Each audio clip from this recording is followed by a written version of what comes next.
Book of the Dead, Magic and Theology, The Mysteries of Osiris. The Mysteries of Osiris. Part 2. From a material perspective, the rites centered on a small figure of Osiris fashioned annually from Nile mud and grains of emmer and barley.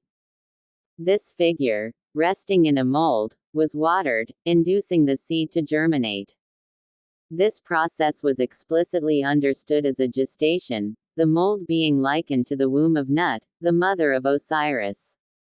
The mold would consist of two halves which, at the end of the gestation period, were united, just as the scattered limbs of Osiris had been united in the embalming hall.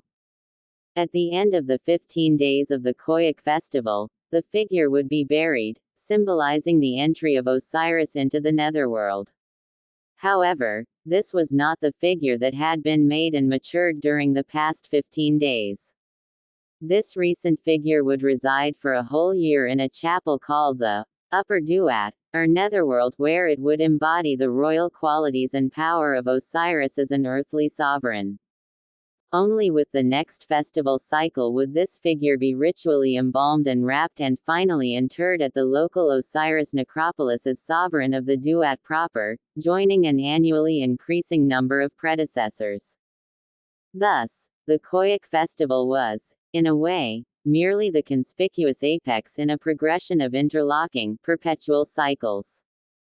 A major, and for nearly all people the only, part of the mysteries they could in any way participate in were several processions of the god. Some of these ventured outside the temple precinct, presenting the rare chance of a direct encounter with the god, the sole occasion this side of the grave.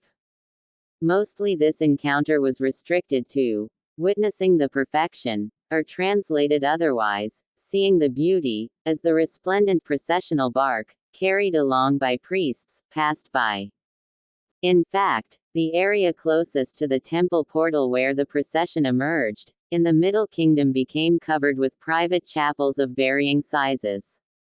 These featured family stelae, and more of such stelae were erected on their own. Additionally, the adjacent, initial section of the processional path was flanked by cemeteries. It is evident that a large number of Egyptians sought to establish a permanent presence here, be it in the vicarious embodiment of their names on a stela often designed to incorporate as many relatives as possible, or physically, by choosing to be buried here. Therefore, apart from those who accomplished the actual pilgrimage to participate in the procession, there would be a virtual audience of names as well as a physical one of the dead.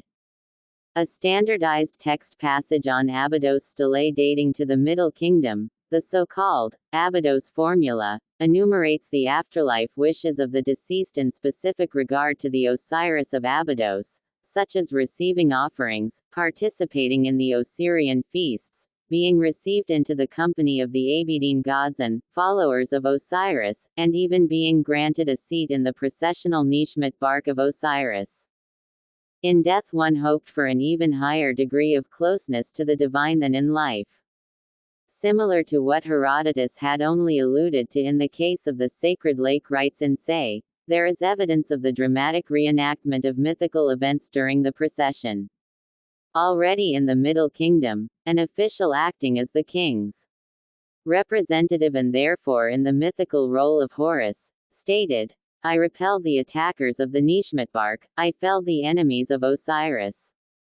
However, this seemingly straightforward evidence is ambiguous. On another stela of slightly later date, the king himself states, "I recite for you the repelling of the attackers on the road of Ra Poker," indicating that a ritual text called "the repelling of the attackers" was either recited in the place of a dramatic performance or accompanied the performance.